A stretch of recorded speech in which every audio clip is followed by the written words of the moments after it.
प्रिय छात्रों नमस्कार। मैं गोविंद सर आज आप लोगों के समक्ष एक नया टॉपिक लेकर आए हैं जिसका नाम है उपन्यास। तो आइए आज हम देखते हैं कि उपन्यास क्या है, उपन्यास शब्द किस भाषा से आया। तो उपन्यास दो शब्दों से मिलकर के बना है, उप धन न्यास। उप का अर्थ होता है समीप और न्यास का अर्थ होता है थाती या धरोहर। अर्थात उपन्यास वह विधा है जो हम अपने धरोहर को अर्थात हमारे धरोहर पर जो भी कुछ घटनाएं घटी उसको हमारे समीप जो लाए उसे हम क्या कहते हैं, उपन्यास। आइए देखते हैं कि उपन्यास शब्द कहाँ से चला। तो उपन्यास शब्द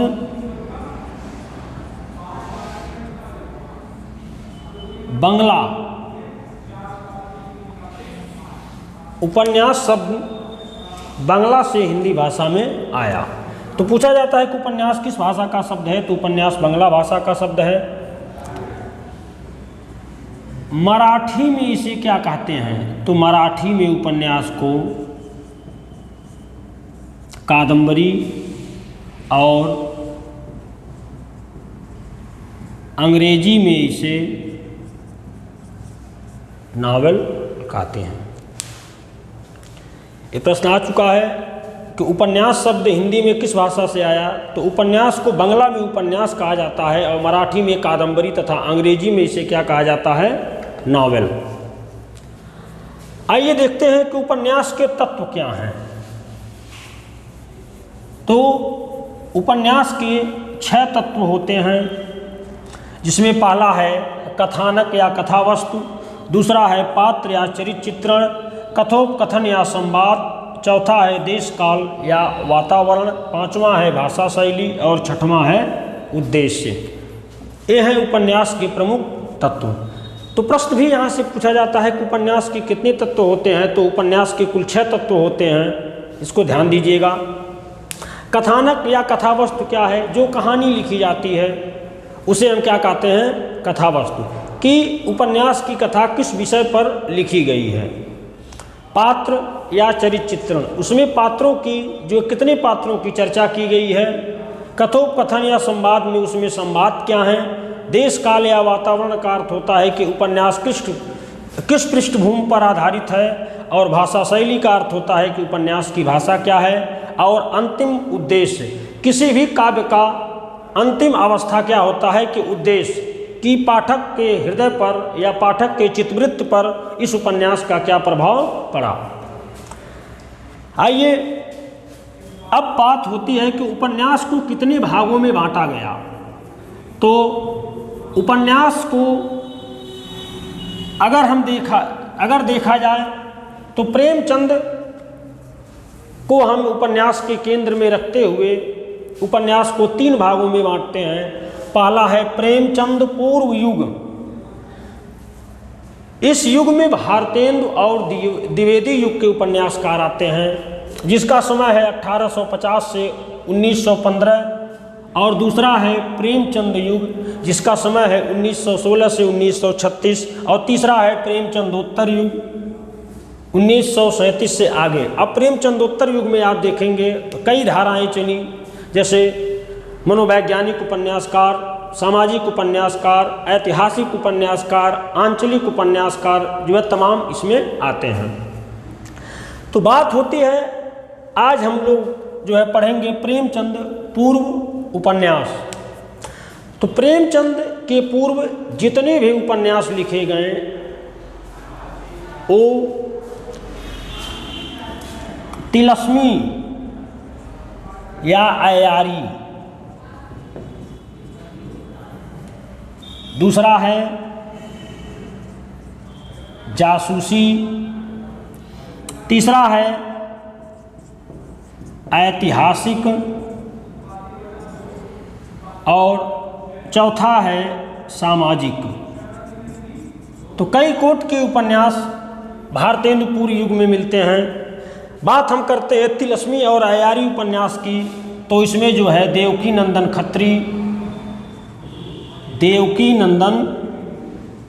खत्री और इनके पुत्र दुर्गा प्रसाद खत्री आते हैं। जासूसी उपन्यासों की बात करें तो इसमें गोपाल राम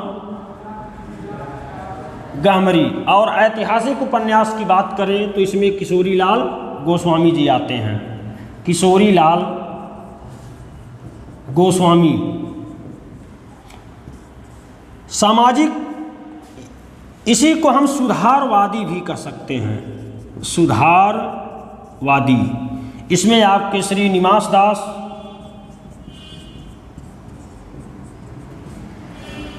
श्रद्धाराम फिलौरी और पंडित गौरी दत्त इत्यादि उपन्यासकार आते हैं। आइए उपन्यास शुरू करने से पहले हम चर्चा कर लेते हैं कि हिंदी का पहला उपन्यास किसे माना गया, क्यों माना गया। बात जब होती है कि हिंदी का पहला उपन्यास क्या है, तो पंडित गौरी दत्त का उपन्यास देवरानी जेठानी की कहानी, देवरानी जेठानी की कहानी।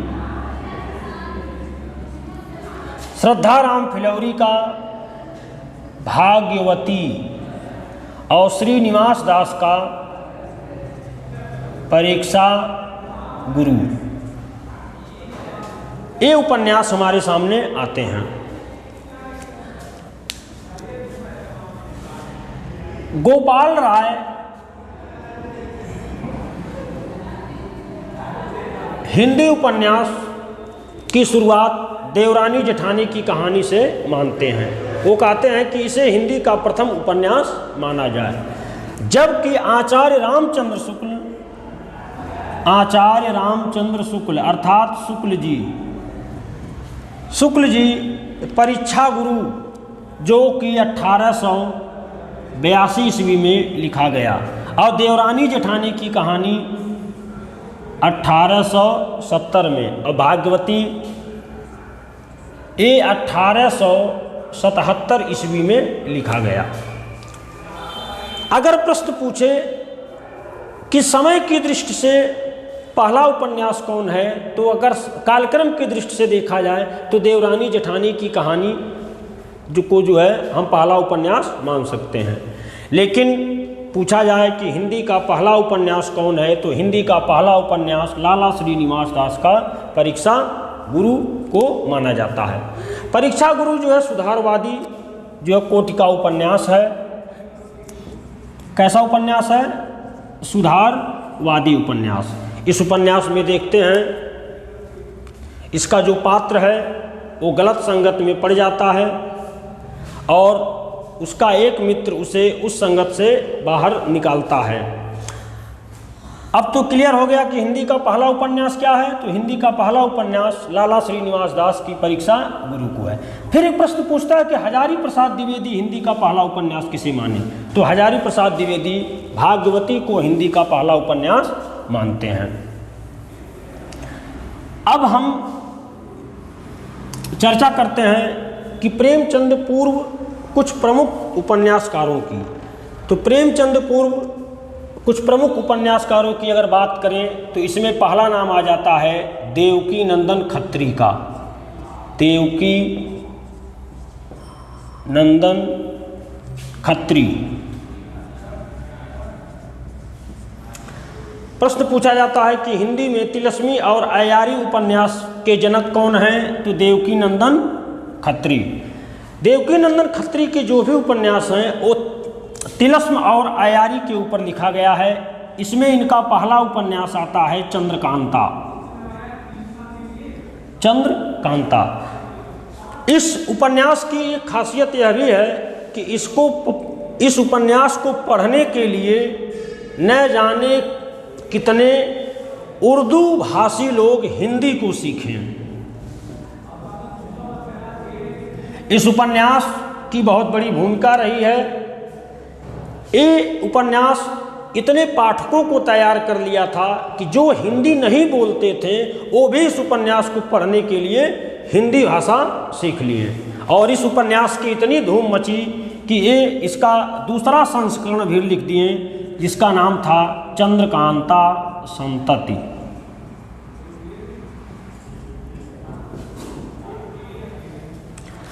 और यह उपन्यास धारावाहिक रूप में जो है प्रकाशित होता रहा। फिर अगला उपन्यास इनका है नरेंद्र मोहिनी। नरेंद्र मोहिनी, वीरेंद्र वीर, वीरेंद्र वीर, काजर की कोठरी, काजर की कोठरी,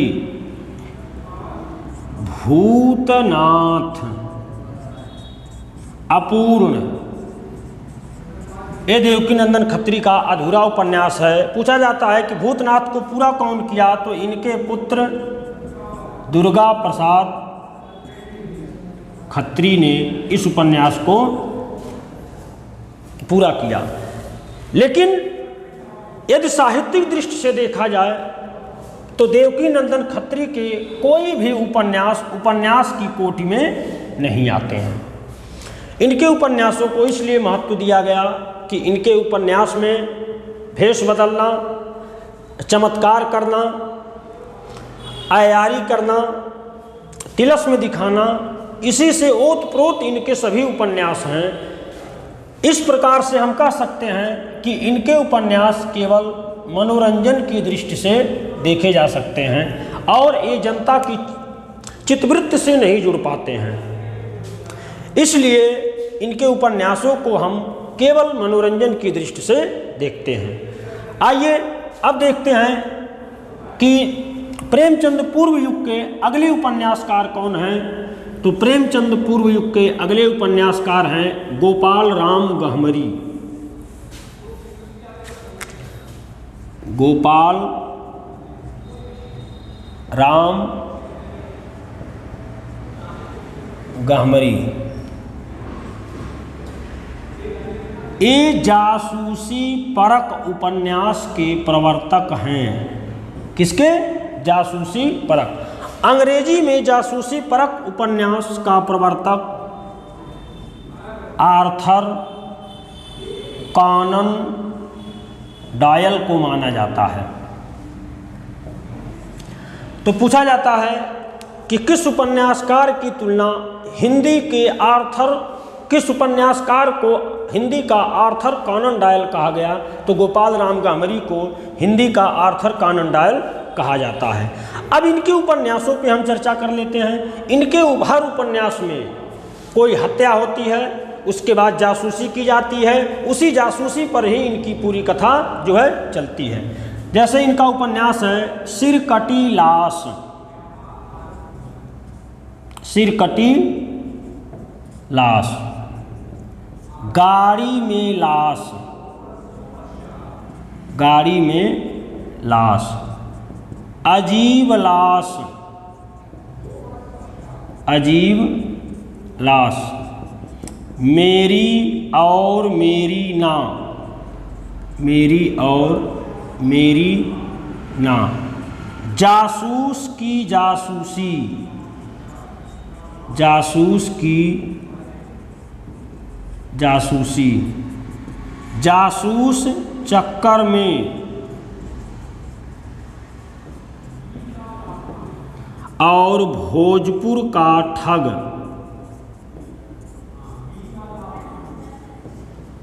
भोजपुर का ठग, ये इनके प्रसिद्ध उपन्यास हैं। बात आती है कि इनके उपन्यासों पे एक बार यदि हम दृष्टि डालें तो इनके ही उपन्यास की कोटि में नहीं जुड़ पाते हैं। क्यों? क्योंकि इनके भी उपन्यास मनोरंजन की दृष्टि से देखा जाता है। आचार्य रामचंद्र शुक्ल, देवकीनंदन खत्री और गोपाल राम गहमरी दोनों के उपन्यासों को मनोरंजन की दृष्टि से देखते हैं। कि इनके उपन्यास जनता की चित्तवृत्ति पे कोई विशेष प्रभाव नहीं डाल पाए। आइए अब अगले उपन्यासकार की बात करते हैं। तो भारतेंदु युग या प्रेमचंद पूर्व युग के अगले उपन्यासकार हैं किशोरीलाल गोस्वामी। किशोरीलाल गोस्वामी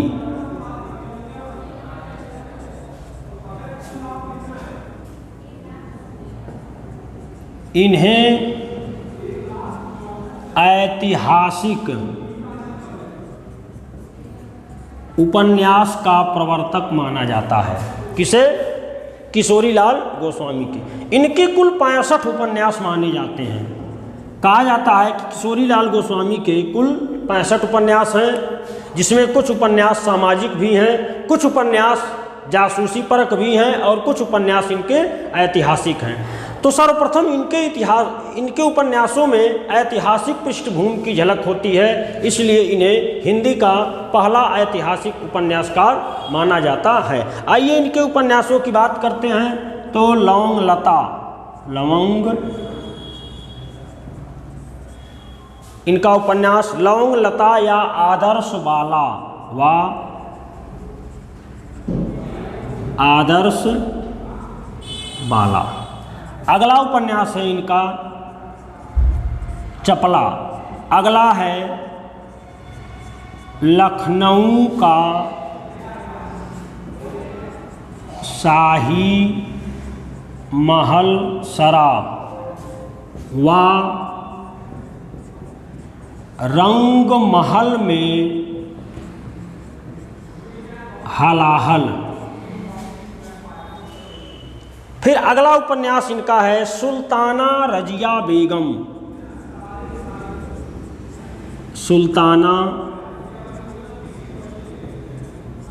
रजिया बेगम। अगला उपन्यास है अंगूठी का नगीना। अंगूठी का नगीना। अगला उपन्यास है इनका गुलबहार। गुलबहार। तो ये किशोरीलाल गोस्वामी के प्रसिद्ध उपन्यास हैं जो बार बार पूछे जाते हैं, जिसमें अंगूठी का नगीना, लखनऊ की शाही महल सराय, सुल्ताना रजिया बेगम और चपला। इनके चपला उपन्यास की शिकायत भी महात्मा गांधी से जो है की गई थी। ध्यान दीजिएगा, अगर पूछे कि हिंदी के पहले ऐतिहासिक उपन्यासकार कौन हैं, तो हिंदी के पहले ऐतिहासिक उपन्यासकार किशोरीलाल गोस्वामी हैं। आइए अब अगले उपन्यासकार को देखते हैं। तो प्रेमचंद पूर्व युग में सबसे ज़्यादा प्रश्न पूछा यदि जाता है तो वो है हरिऔध से। किससे? हरिऔध। हरिऔध भी प्रेमचंद पूर्व युग के उपन्यासकार माने जाते हैं। इनके 2 उपन्यास हैं। पहला है ठेठ हिंदी का ठाठ और दूसरा अध खिला फूल। आचार्य शुक्ल इनके उपन्यासों को तो उपन्यास के योग्य समझते ही नहीं थे। कहते थे कि ये उपन्यास लेखन को आजमा रहे थे, जिसमें इनको सफलता नहीं मिली। अब अगला नाम देखते हैं बालकृष्ण भट्ट जी का। बालकृष्ण भट्ट प्रेमचंद पूर्व युग में बालकृष्ण भट्ट के भी उपन्यास बहुत चर्चित हैं।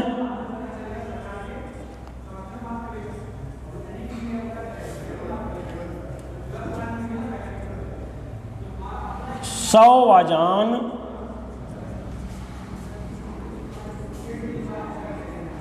एक सुजान। इनका उपन्यास बहुत बार पूछा जाता है कि 100 अजान एक सुजान उपन्यास कौन लिखा, तो बालकृष्ण भट्ट। दूसरा उपन्यास है नूतन ब्रह्मचारी और तीसरा है रहस्य कथा। ये उपन्यास ये पूरा नहीं कर पाए थे, ये अपूर्ण माना जाता है। अब अगले उपन्यासकार हैं लज्जाराम मेहता।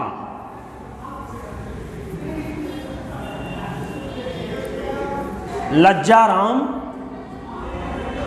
मेहता,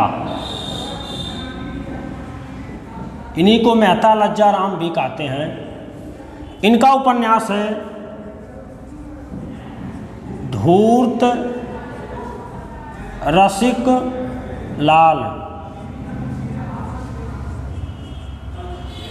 स्वतंत्र रमा, परतंत्र लक्ष्मी, आदर्श हिंदू,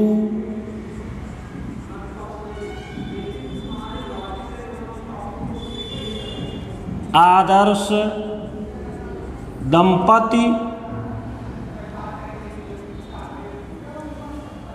ये इनके प्रमुख उपन्यास हैं मेहता लज्जाराम के। अगले उपन्यासकार हैं ठाकुर जगमोहन सिंह। ठाकुर जगमोहन सिंह,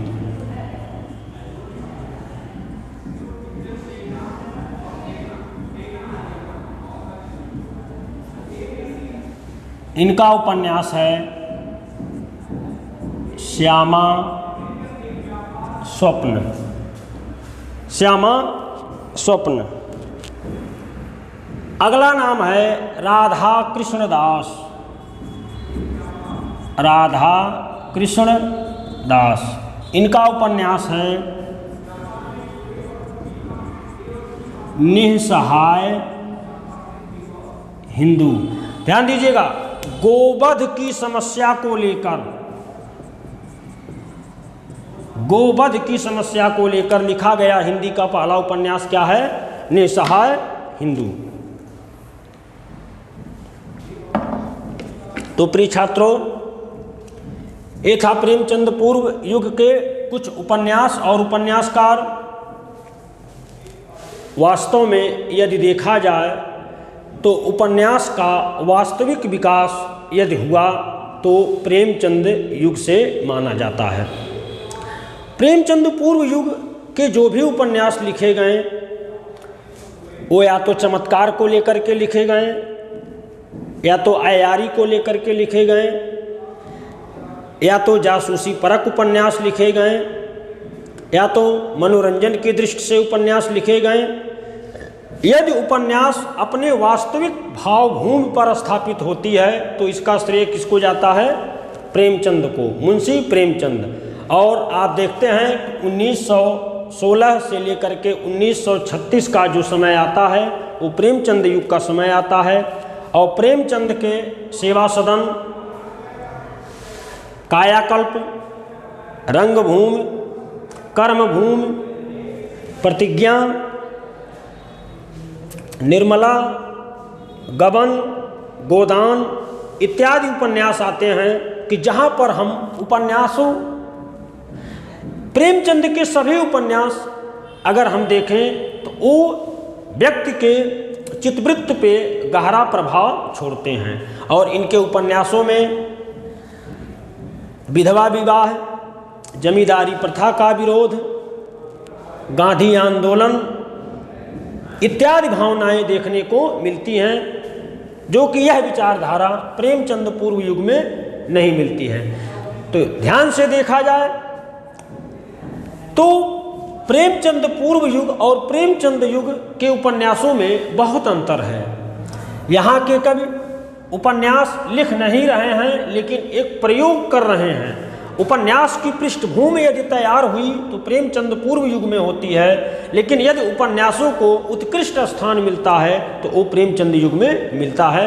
जैसे प्रेमचंद, जयशंकर प्रसाद, पांडे बेचन शर्मा उग्र आदि उपन्यासकार ऐसे आते हैं कि जो उपन्यास को एक सुनिश्चित भावभूमि पर ले जा करके स्थापित किए। तो अगले वीडियो में हम चर्चा करेंगे प्रेमचंद युग के उपन्यासकारों की। नमस्कार।